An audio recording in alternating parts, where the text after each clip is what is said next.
dukung tentunya di Koi Channel. Kemarin udah lihat review dari garden sulcata saya, rumah sulcata yang standar untuk sulcata. Selanjutnya pada kesempatan ini saya akan memberikan tips-tips untuk merawat sulcata itu sendiri agar tetap sehat, tetap kuat dalam kondisi outdoor, dan jika terjadi sakit itu penanganannya seperti apa. Simak video saya selanjutnya, tonton sampai habis ya, langsung aja. Oke teman-teman, yang pertama proses pemandian kura-kura sulcata ya. Untuk menjaga kesehatannya dan kebersihannya, biasanya saya membandingkan sulcata ini mandi besar ya. Mandi besar itu dibersihkan, digosokin, di kotoran-kotorannya disikatin kayak gitu. Itu biasanya kurang lebih 2 atau 3 hari sekali. Kalau untuk hariannya itu biasanya cukup direndam saja setiap hari. Jadi ini kita siapkan ember, kita isi air secukupnya. Jadi secukupnya itu jangan sampai membuat kura-kuranya kelagepan atau sampai nggak bisa bernafas, karena kura-kura ini tidak bisa berenang ya, kura-kura darat. Jadi kita isi sampai maksimal semulut atau kurang dikit lah. Jadi kakinya kalau naik penuh itu dia bisa mendapatkan udara semaksimalnya, masih bisa bernafas. Nah ini kalau untuk kura-kura yang masih kecil ukuran 3, 5, 6, 7, 8 cm gitu biasanya air hangat ya. Tapi berhubung kura-kura saya sudah lumayan besar, jadi langsung saya gunakan air dingin. Nah kita semprot cangkangnya gini. Oke. Ini proses perendaman juga. Biasanya itu paling efektif itu untuk menghilangkan atau memudahkan kotorannya biar agak melepas sendiri ya, nggak terlalu padat kering banget gitu loh. Untuk pembersihan atau sabun yang biasa saya gunakan itu saya menggunakan sampo atau sabun bayi yang 2 in 1 ya. Nah fungsinya intinya biar tidak pedih di mata. Jadi sulcata itu yang dikhawatirkan itu kena mata, nanti perih matanya. Jadi semuanya menggunakan peralatan bayi. Jadi setelah dijemur gini, setelah direndam dalam air gini, untuk kotoran-kotorannya biasanya juga dia sempat buang air besar dan air kecil juga kalau pas dimandiin itu.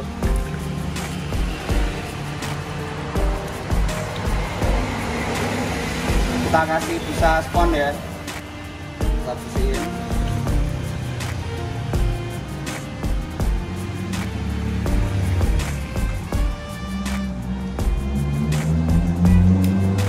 Kita angkat pelan-pelan kura-kuranya, kita sikat cangkangnya gini.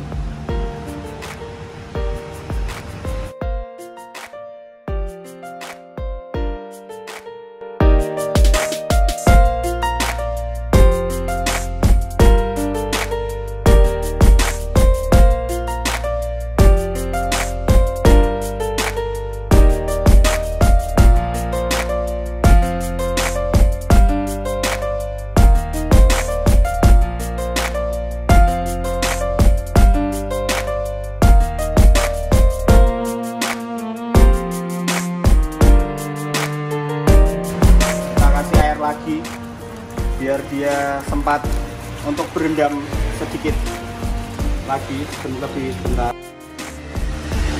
Oke teman-teman, ini setelah dimandikan dan sudah dikeringkan.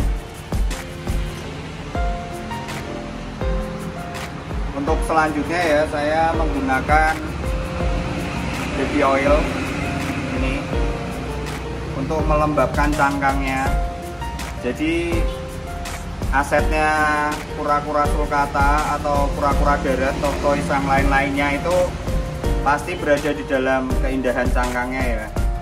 Jadi untuk menjaga kondisinya dari panas, hujan, dan suhu natural alam, karena saya merawatnya lebih outdoor, jadi saya gunakan pelembab.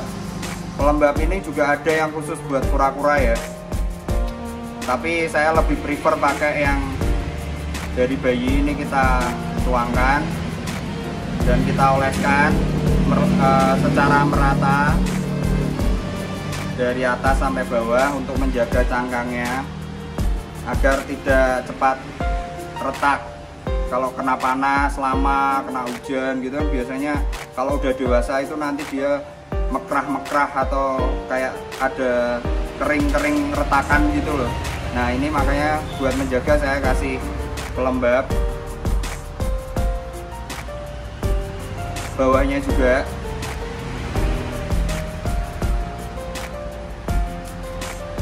kita oles sampai merata.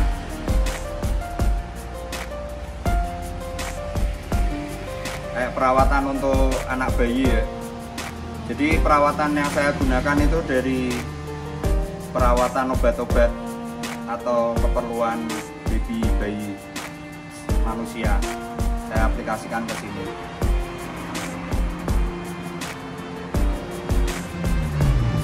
Sudah.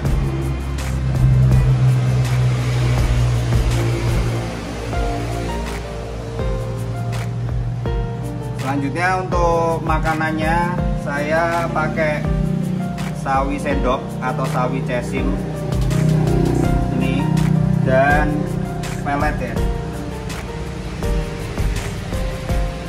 Pelet ini biasanya ada yang khusus buat kura-kura, tapi saya pernah nyoba ngasih dia dari pelet kucing atau anjing dan ikan pun dia tetap mau makan. Pada dasarnya yang berprotein tinggi lah untuk mengimbangi sayurannya. Untuk sayuran ini biasanya dia sekali makan itu dua bonggol kayak gini, biasanya habis juga. Ini ada 2 feeding dish, yang satu buat pelet, yang satu buat sayur, dan ini ada airnya. Itu gunanya untuk minum dia, atau kalau kondisinya panas atau dia kegerahan itu biasanya dia masuk ke dalam sini. Tapi ini berhubung udah kecil jadi dia nggak cukup, paling kena mukanya, bagian muka atau bagian pangkal ekornya saja.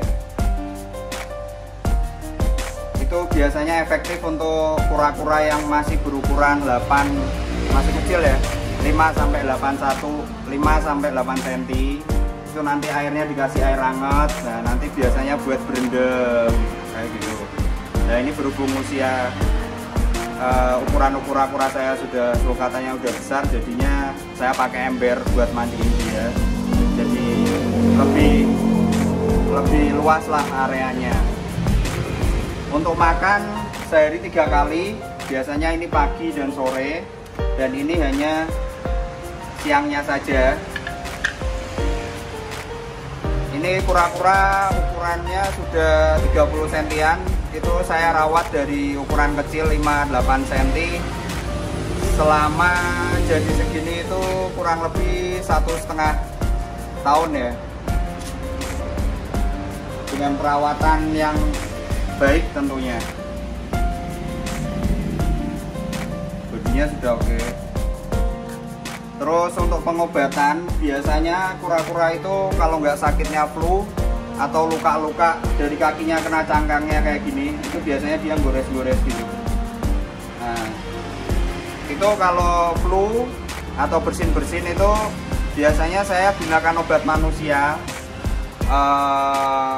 dari dosis anak-anak ya. Biasanya saya pakainya Bodrexin. Jadi Bodrexin ini saya kasih air dulu, nggak ada peletnya ya. Saya kasih air dulu, saya larutin Bodrexin 1 biji untuk ukuran segini. Kalau lebih kecil atau kecilnya banyak, kasih aja setengah cukup. Nanti dilarutkan sama air. Kalau sudah larut, nah kalau sudah larut air sama Bodrexinnya, peletnya dimasukin biar air larutannya tadi meresap ke peletnya. Tunggu 5-10 menit. sampai airnya terserap habis dengan peletnya. Kemudian kita kasih makan ke kura-kuranya. Biasanya pengobatan flu saya kasih 2 kali sehari, pagi sama sore. Dan tapi kalau ini alhamdulillahnya itu saya baru sakit itu selama saya pelihara itu baru cuman sekali aja. Dan untuk perawatan yang luka-luka fisiknya ini, saya tetap gunakan sama juga obat manusia. Biasanya saya kasih betadine tetes atau betadine oles. Kalau lukanya sudah dalam panjang kayak gitu, saya kasih betadine yang salep ya, saya olesin gitu. Nanti 2-3 hari diulang lagi pagi sore, biasanya udah kering.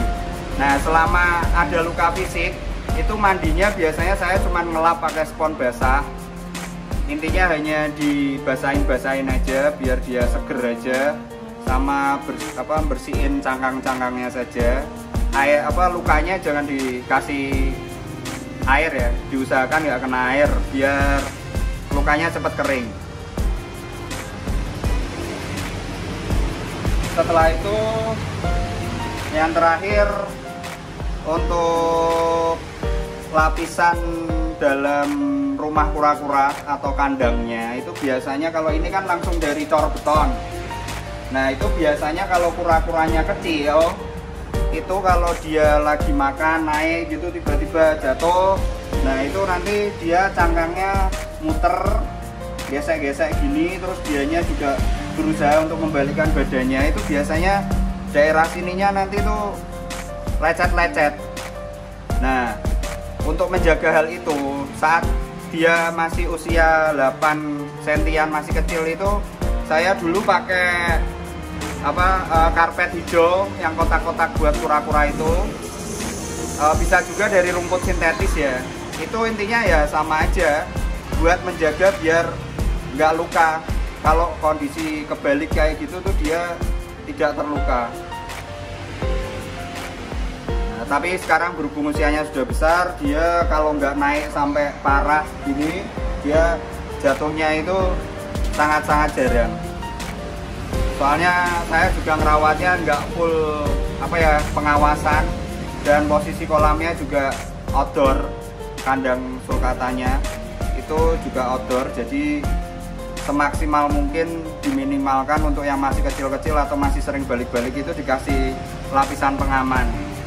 Tapi perawatannya juga cukup ekstra ya, saat dia ngeluarin air besar di kondisi karpet tersebut atau rumput sintetis itu, walaupun sudah saya kasih buangan tapi tetap bersihinnya itu agak repot dan ribet. Tapi demi sulcatanya saya mengharapkan tetap menjaga cangkangnya biar tetap bagus, mulus, terus bisa ngedom, bisa nyemplung kayak gini. Ini prediksi betina ya, saya cuman tidak 100% bisa memastikan hal itu. Saya cuma melihat dari V ini biasanya betina, terus flatnya cangkang bawahnya itu dia datar atau sedikit cembung. Nah, kalau jantan itu biasanya cekung ke dalam. Jadi kalau dia proses perkawinan itu biasanya kan dia nimpa ke cangkangnya yang betina. Jadi kalau jantan itu lebih cekung. Sama yang terakhir dari kukunya ini lebih pendek-pendek. Biasanya itu betina, karena kalau jantan itu kukunya lebih panjang-panjang karena sering untuk mempertahankan daerah kekuasaannya atau menjaga betinanya dari binatang-binatang pemangsa atau musuh-musuhnya ya. Oke, sepertinya itu yang bisa saya kasih kepada penghobi torto atau yang akan mau bermain torto. Semoga informasinya bermanfaat dan bisa menginspirasi bagi yang mau bikin tempat atau rumah kura-kura garden, khususnya yang di outdoor ya. Jadi kalau beli itu harapannya saya sarankan yang sudah spek outdoor. Jadi jangan beli yang yang ukuran 5 atau 8 cm. Itu emang murah tapi perawatannya agak sedikit ribet, harus indoor, harus proses pemanasnya dan pencahayaannya pun juga bagus. Biasanya kalau dibiarin atau dipaksa dalam keadaan apa adanya itu sering bersin-bersin atau sering sakit. Makanya paling aman itu belinya yang 10 cm ke atas. Tapi alhamdulillah saya berhasil sampai segini itu dari usia kecil ya. Dan semoga bisa memberikan pejantan tambahannya lagi, nanti siapa tahu bisa beranak piak. Terima kasih yang sudah menyaksikan sampai selesai. Jangan lupa like, komen, dan subscribe-nya agar mendukung channel ini biar lebih kreatif dan bermanfaat untuk kita semua. Salam RK Koi Channel dan salam dari Torto Sulkata.